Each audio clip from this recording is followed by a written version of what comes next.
Dernière intervention de la matinée avant la signature formelle de la Convention. Nous en laissons l'honneur à une femme, à Madame Anne Bondiou-Clergerie, qui est directrice des affaires R&D, espace et environnement du GIFAS. Je rappellerai que le GIFAS est le groupement des industries françaises aérospatiales, aéronautiques et spatiales.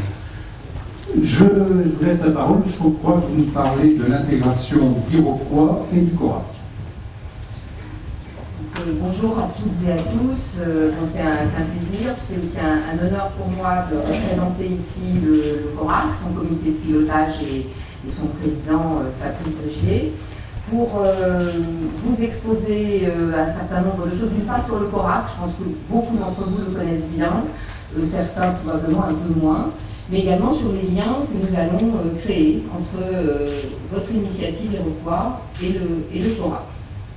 Et c'est vrai qu'avec mes collègues du CORAC, nous ne sommes pas très inquiets sur cette capacité de créer ces liens, tant les synergies sont nombreuses, je pense, tant les acteurs sont similaires, voire identiques, ici, regardez cette liste, et tant la volonté de travail concerté se retrouve dans les deux organisations ou dans les deux initiatives. Donc je vais vous rappeler en quelques mots ce qu'est le CORAC, comment il a été créé, dans quel contexte et comment il est organisé, puis dire quelques mots sur le réseau thématique environnement avec lequel il est clair que Iroquois aura le plus de synergie et de coordination à mener. Ces deux animateurs sont d'ailleurs ici au premier rang, Michel Laroche et Jean-Yves Palin, ils sont très activement au service de ce réseau. Et puis enfin, quelques mots sur ce partenariat et la façon dont on l'organise.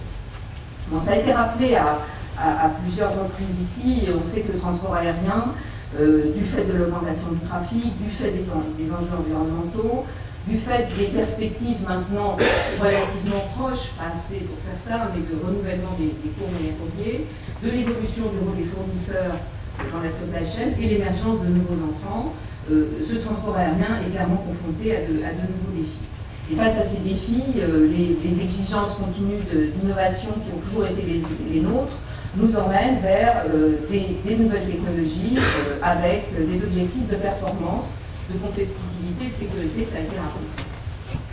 Bon, le CORAC n'est pas parti de rien, bien sûr, puisqu'il s'est inspiré, appuyé sur des démarches européennes concertées qui ont existé depuis le début des années 2000, avec la création du Conseil stratégique à Carhaix. Vous le savez sans doute, pour la plupart d'entre vous, au début des années 2000, la Carhaix a formulé un certain nombre de recommandations contenues dans un premier puis un second agenda stratégique. Et parmi ces recommandations, qui concernent tous les domaines importants pour le futur du transport aérien, il y avait bien entendu des recommandations d'ordre environnemental, avec la volonté de réduire le bruit perçu par le facteur 2, la réduction des oxydes d'azote de 80% et la réduction du CO2 de 50%. Donc le Conseil national pour la recherche aéronautique civile a bien sûr eu bien sûr à s'inspirer des travaux d'Acaré, mais il a surtout été créé dans le sillage du Grenelle de l'environnement. Je rappelle qu'en automne 2007, et ça a été rappelé brièvement par Patrick Landil, le Grenelle s'est très vite attaché à la question du transport aérien. D'ailleurs assez mal commencé pour le transport aérien, c'est-à-dire que les échos médiatiques n'étaient quand même pas très bons à l'époque, et très vite, les acteurs industriels, l'ensemble des acteurs institutionnels ont commencé à débattre et à échanger dans le cadre de ce Grenelle pour aboutir à une recommandation explicite du Grenelle d'amplification des efforts de R&D pour s'inscrire dans le cadre des objectifs à Carhaix. Très concrètement, en janvier 2008, les différents acteurs, aéroports, compagnies aériennes et GIFAS, ont mis en place une convention qui a été signée avec le ministre, le MEDEF à l'époque, Jean-Louis Borloo, cette convention d'engagement portant d'une part sur le renouvellement de la flotte, sur les aménagements d'infrastructures et surtout, c'est ce qui nous concerne ici, sur les efforts de recherche indispensables à mener dans les années qui venaient. En juillet 2008, entre-temps, on a travaillé donc, avec tous ces acteurs, encore une fois, et je pense que c'est l'originalité de la démarche CORAC. Avec tous ces acteurs, on a travaillé pour expliciter les conditions de fonctionnement de de ce futur Conseil national pour la recherche aéronautique civile, ses objectifs, ses missions, son mode d'organisation. Et en juillet 2008, ce conseil a été lancé sous la présidence de Dominique Buffreau. Alors, je l'ai dit de multiples fois, il rassemble tous les acteurs nationaux impliqués dans l'aéronautique civile. On a exclu l'aéronautique militaire du périmètre d'analyse, et il rassemble également donc ces industriels, ces compagnies, ces aéroports, des institutions et associations professionnelles, le NERA, bien entendu, et les services de l'État concernés, donc les différents ministères. Le MEDEM ne s'appelle plus MEDEM, mais je n'ai pas eu le temps, on a peine à suivre les changements de l'organisation et la méthode du CORAC, bon, il y a une séance annuelle présidée par le ministre où sont représentés les présidents, enfin sont présents, pardon, les présidents des grandes entreprises de l'aéronautique, donc EADS, CADES, etc., l'association bien sûr, également le NERA, donc l'ensemble des acteurs au niveau de leur président.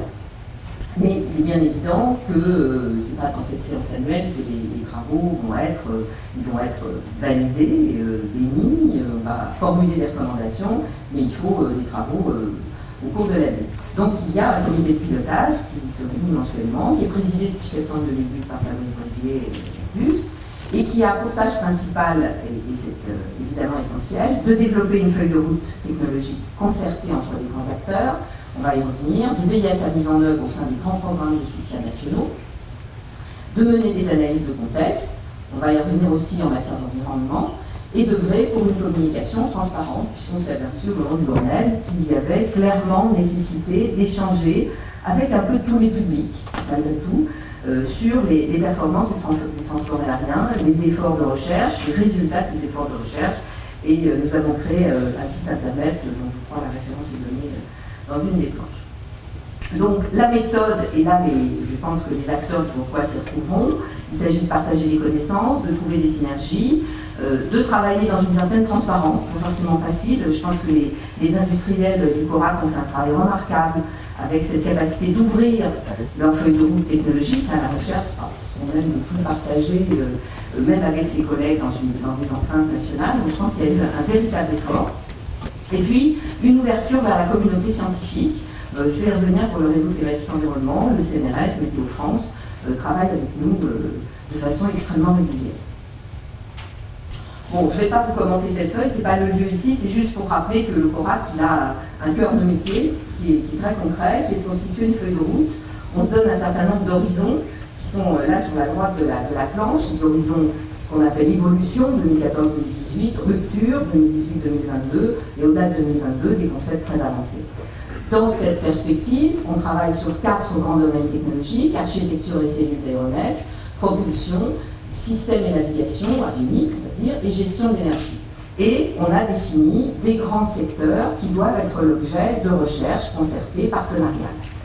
Vous le savez, cette feuille de route, elle a été, j'ai envie de dire, enrichie par la mise en avant très tôt de la nécessité de travailler avec des démonstrateurs technologiques.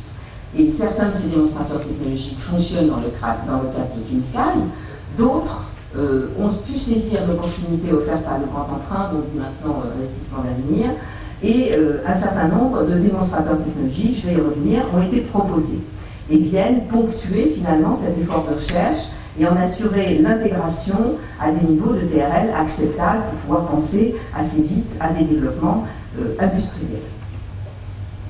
Alors, ces programmes de démonstrateurs, j'ai quand même eu envie de vous les lister ici. Actuellement, ils sont 7. Et en réalité, si on regarde bien, finalement, chacun d'entre eux s'intéresse peu ou prou au bruit, qu'il s'agisse de bruit extérieur ou de bruit intérieur. L'avion composite, qui est un démonstrateur mené par Airbus et Dassault, s'intéresse entre autres, bien entendu, ce n'est pas son cœur de cible, mais il s'intéresse aussi entre autres au bruit de cabine. Les sujets comme cockpit du futur ou avionique modulaire étendue, à partir du moment où on cherche à travailler des trajectoires 4D, on s'intéresse également au bruit émis. Les questions de propulsion, c'est une évidence, bien sûr, et la gestion intelligente de l'énergie, c'est une évidence également. Et puis enfin, il y a même un un des démonstrateurs, train électrique, ces trains d'atterrissage, il fallait que je fasse un peu court, et volet à faible bruit, celui-ci qui traite directement d'acoustique. Donc ce programme de démonstrateur est clairement inscrit bien sûr dans les objectifs environnementaux, mais prend en compte les objectifs en matière de réduction du bruit. Donc ce CORAC, je l'ai dit, travaille avec ce comité de pilotage. Bon, je ne vais pas rentrer dans les détails.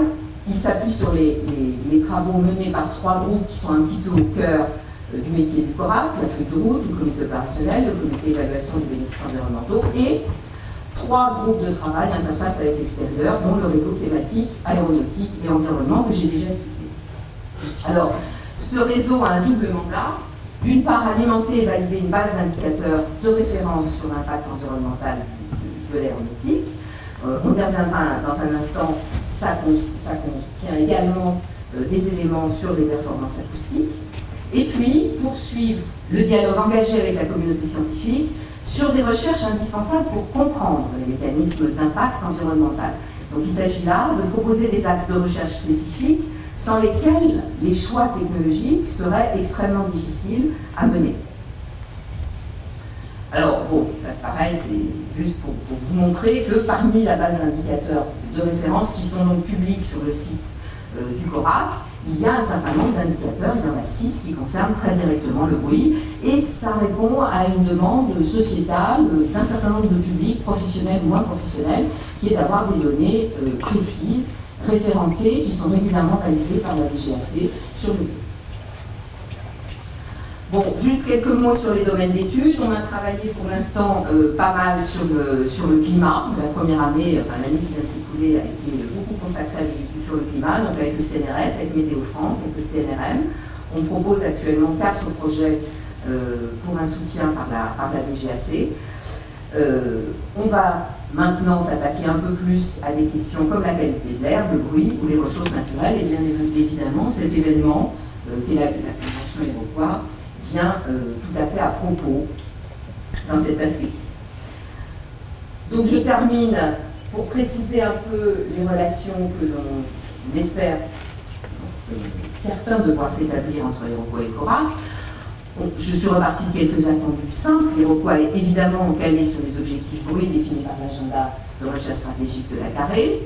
Il s'est révélé un mécanisme puissant de fédération des travaux des différents acteurs de la recherche et de l'industrie.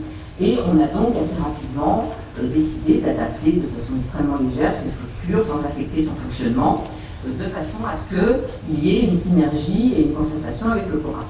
Donc il s'agit d'éléments très concrets, très simples. Bon, ça va être fait aujourd'hui. On élargit le cercle des membres signataires de la Convention en ajoutant aux acteurs actuels les acteurs du CORAC non industriels, donc en tirant finalement parti de tout ce travail en synergie qui est mené depuis 2 ans dans le cadre du CORAC avec nos collègues des aéroports et des compagnies aériennes. Donc intégrer dans le comité directeur les nouveaux entrants, compléter la constitution du comité de pilotage et de coordination et élargir si nécessaire la base des laboratoires impliqués dans les travaux de recherche en fonction des nouvelles thématiques envisagées. Donc un certain nombre de résolutions qui sont extrêmement simples, qui visent simplement à veiller à ce qu'il y ait une bonne synergie, une bonne complémentarité entre les orientations prises par le comité de pilotage du CORAC, par son réseau thématique environnement et ce qui existe dans les recours. Donc voilà, je vous remercie.